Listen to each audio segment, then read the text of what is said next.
Xbox keeps following in PlayStation's footsteps. Wonderman is cancelled, and we're finally getting the X-Men castings we all deserve. Welcome to this week's Nerd Roundup, hosted by the Nerd Factory. I'm Jake. Let's catch you up. After PlayStation servers went down last week, Xbox decided to follow suit, and over 8 hours of pain and suffering, the Xbox servers were down. And I don't understand why this keeps happening. Users, just like they were with PlayStation, were unable to play online, download, or even launch certain titles. And in some cases, some people weren't even able to sign into Xbox, which is kind of nuts. This honestly couldn't have been worse timing for Xbox, as the 28th, which is the day after the servers were down, Halo Campaign Evolved was due to release. Luckily, the servers did come back up online, so people were still able to play Halo Campaign Evolved, which apparently was pretty good as a redo or remake or whatever term you want to use. But it definitely still leads us into this conversation we were having last week, where a possible all-digital ecosystem that PlayStation is definitely doing, and Xbox could be following suit. We don't really know where their stance is on this yet, but it's not looking good. There are reports that Xbox would release the new gen console with a disk drive, but I've recently seen reports that there might be a digital-only version for Xbox, and that's it, which again is kind of stupid. I don't get this whole, yeah, we're going all digital thing. I understand from PlayStation side, most of their player base are all buying digital games, but it's going to be way more expensive. I don't get, well, I know it's money and it's a company and like all that stuff, but why? Just give people options. Options are good. The more options people have, the happier they are, the more choice they get to do, because I've brought games that are digital. I've also brought games at disc because they're way cheaper, especially with like older titles. Some older titles don't get discounted digitally and they're still full price. So being able to go into CEX, or well, I guess it's just CEX now, and then buying a game for a couple quid that is 45 on the PlayStation store is great.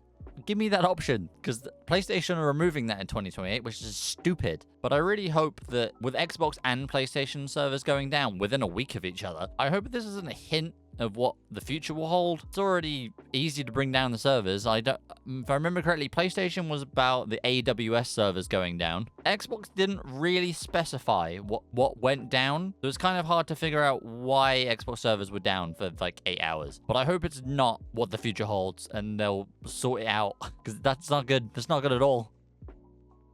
After confirming a second season for Wonderman in March, Marvel have sadly U-turned on this decision without a specific reason. After the success of the first season, Marvel quickly confirmed a second season would be coming at some point to continue on from the cliffhanger ending of the first season. Recently, the director of Wonderman, Destin Daniel Cretton, who also directed Shang-Chi and the latest Spider-Man movie, was actually expressing his excitement over the second season and how it would be possible to start shooting at the end of the year.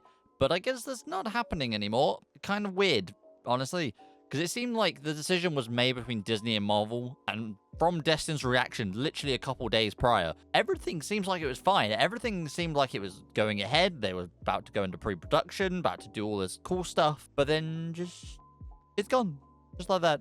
Andrew Guest, who was one of Wonderman's showrunners, actually posted a video explaining what happened from his point of view. He stated that there was a decision made internally between Disney and Marvel, that this didn't make any sense for them, even though a few months ago it did. There were also mentions that a writer's room for Season 2 never actually got created, and that the show's writers have been put onto other projects, whether that be internally with Marvel or Disney, or let go so they can go do other stuff, which is so insane. Wonderman literally had Emmy nominations for, I'm pretty sure it was Emmy nominations off the top of my head, because I don't have it in my script, as usual. But they had nominations for Emmys. It was very, very well received compared to some of the other TV shows that Marvel have done. And they literally had it come out in January, and by the time it finished in March, they already were like, yeah, Season 2 is good to go. And then all of a sudden, they've just U-turned it, which I don't get. I really enjoyed it. I enjoyed Wonderman, and it kind of sucks that this has been cancelled. But it's not the only thing that Marvel have issues with this week. Mahershala Ali recently called out Marvel for not getting Blade off the ground. Ali said they had him on the contract. They have billions of dollars if they wanted to do the movie, and they could have done the movie. But he said that he's ready to move on from Blade questions, and those questions are for Marvel, and he doesn't want to deal with it anymore, which fully understandable, because considering the fact that he was literally sword training for a year in preparation for doing Blade, which now doesn't seem like it's happening, especially it's not happening anytime soon. And now those lessons that he's learned through sword fighting, he's actually going to be using in his next movie. And I can't tell if Marvel are holding off on Blade until after Secret Wars to possibly have the possible reset of the universe done and then bring in Blade. But they just announced 2 new movies at Comic-Con, so they have some sort of idea what's happening afterwards. It's just very weird that they're not choosing Blade. Again, D23 is happening in about, what? I think it's 10 days? 11 days? 11 days. So, you never know. Maybe Blade could come up and this is all smoke and mirrors and whatever. But, yeah, it's just weird. Everything that Marvel are doing at the minute just seems to be, we need to make as much money as possible from this and then restart from the beginning again and see how it goes. But Wonderman being cancelled to me is just sad. I really like that show.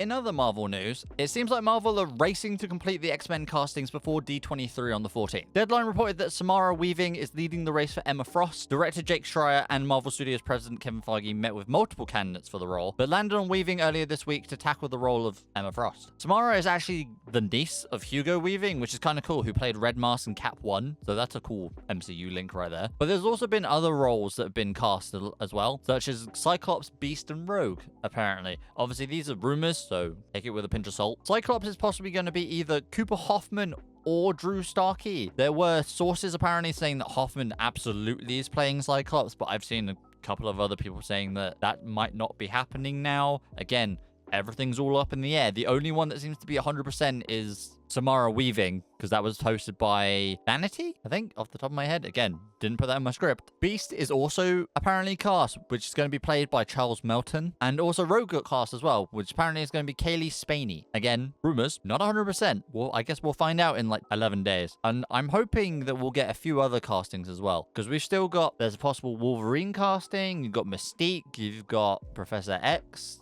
you've got Magneto that still needs to be cast.